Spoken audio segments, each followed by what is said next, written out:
Bueno, vamos a ver el fraude. Les comentaba que el fraude es un tema muy extenso, lo vamos a ver en diferentes videos.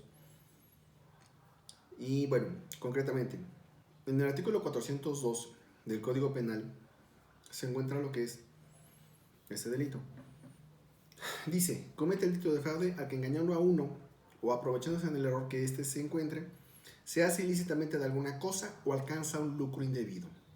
Bueno, vamos a analizar las premisas. Dice, el engaño. El engaño es la maquinación que ejecuta una persona para alterar la realidad. ¿Sí? El error es el conocimiento falso en el que ya se encuentra la persona. El victimario no la conduce a esa persona hacia el conocimiento falso. En que se difieren con este ejemplo. Mi reloj, yo le borro la marca y le pongo Rolex. ¿Sí? Y lo vendo. Ahí está la maquinación. ¿Sí? Induje al conocimiento falso. ¿El error cuál sería? Que llegue una persona y que me diga, le compro su Rolex, y yo no le digo nada. ¿Sí? Al no decirle nada, la mantengo en el error. ¿De acuerdo? Y luego dice, se hace ilícitamente de alguna cosa o alcanza un lucro indebido. Tiene que haber un quebranto patrimonial. ¿Sí? Pero ese quebranto patrimonial, dice la jurisprudencia, que debe ser bajo un objetivo de carácter lícito. Por ejemplo, no habría fraude si yo voy y adquiero combustible robado y me venden agua de tamarindo. ¿Sí? No voy a denunciar el fraude, no puedo. O si trato de adquirir cocaína y me venden un kilo de cal, ¿sí? No hay fraude.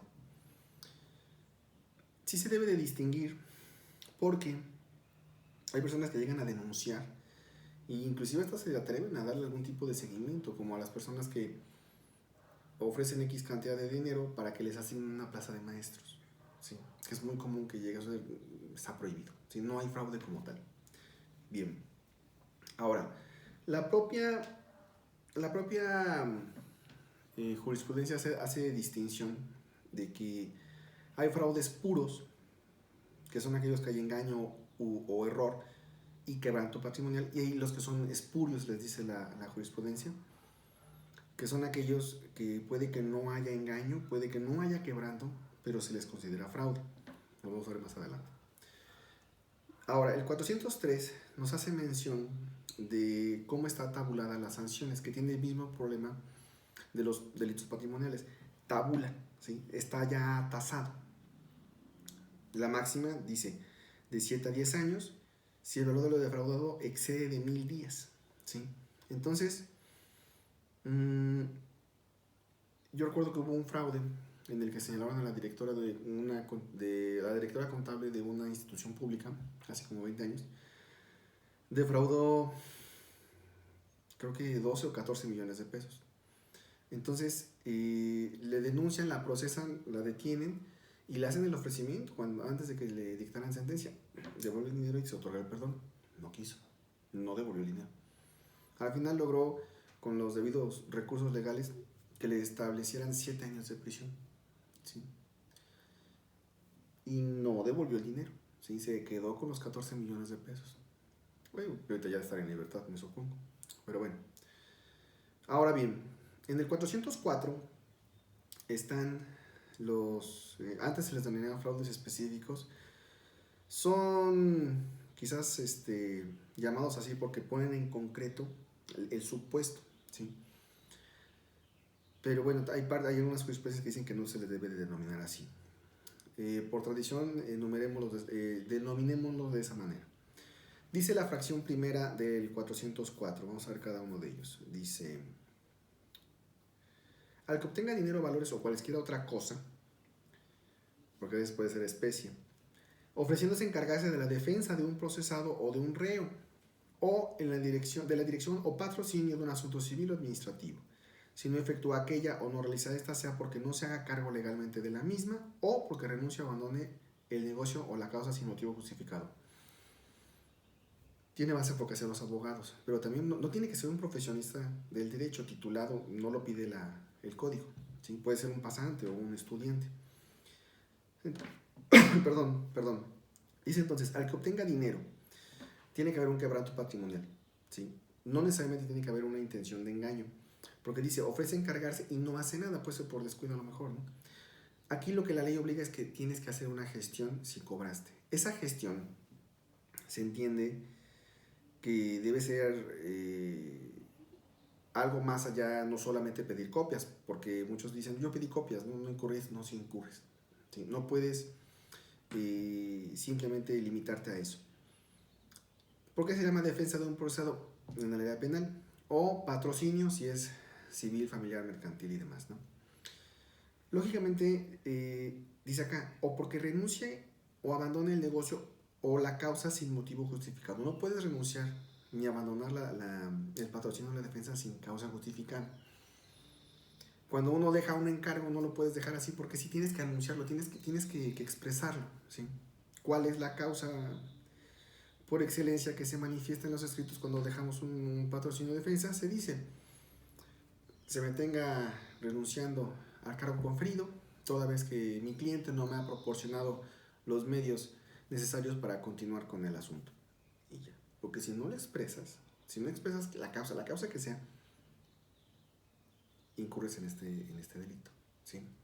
Bien, luego dice la fracción segunda, al que por título oneroso enajene alguna cosa con conocimiento de que no tiene derecho para disponer de ella, o la arrienda, hipoteca, empeño o grave de cualquier modo. Si ha recibido el precio o el alquiler de la cantidad en la que grabó, parte de ellos o un lucro equivalente. Hay quebranto y hay intención plena de defraudar. Es cuando una persona dispone malamente de algo que no es de esa persona, ¿sí? Del dueño, del titular, ¿de acuerdo? Entonces, al momento de recibir X cantidad, X beneficio económico, se manifiesta este delito, es relativamente común. Luego dice la fracción tercera, al que obtenga de otro una cantidad de dinero o cualquier otro lucro, otorgándole o endosándole a nombre propio o de otro un documento nominativo a la orden o al portador contra una persona supuesta o que el otorgante sabe que no ha de pagarlo. Hay bandas especializadas en este fraude en concreto, que lo que utilizan son cheques, puede ser también con pagares, pero es muy difícil determinar cuándo la intención no existe en pagarla, porque el pagaré, en esos momentos asumes que no tienes dinero, firmas por X cantidad que te entregan, comprometiéndote a pagarla en el futuro. El cheque cuando se entrega, ¿sí? Con intención de pago es porque se asume que tiene esa cantidad, salvo que sea posfechado. Pero bueno, les decía de las bandas. Estas bandas consiguen cheques de otras personas y los que ya están cancelados. Al estar cancelado, el banco ya no proporciona información. Entonces, ¿qué hacen estas bandas? Pues se hacen pasar por las personas que aparecen en el cheque. Saben que normalmente no se va a pagar. Y entonces ofrecen comprar sobre todo vehículos, ¿sí? Dicen, bueno, te compro tu vehículo. Ven las características, discuten el precio y los invitan a ir al banco para que se haga la operación ahí. Si van, por ejemplo, a Bancomer, ellos llevan cheques de HSBC ya cancelados. Entonces, ¿qué hace el activo del delito? Tiene que tener la víctima una cuenta en ese banco. Entonces, decíamos Bancomer. Entonces, va el defraudador y deposita el cheque en la cuenta de la víctima. Si bien no tiene fondos, como es una institución bancaria diferente, aparece la figura denominada salvo buen cobro, ¿sí?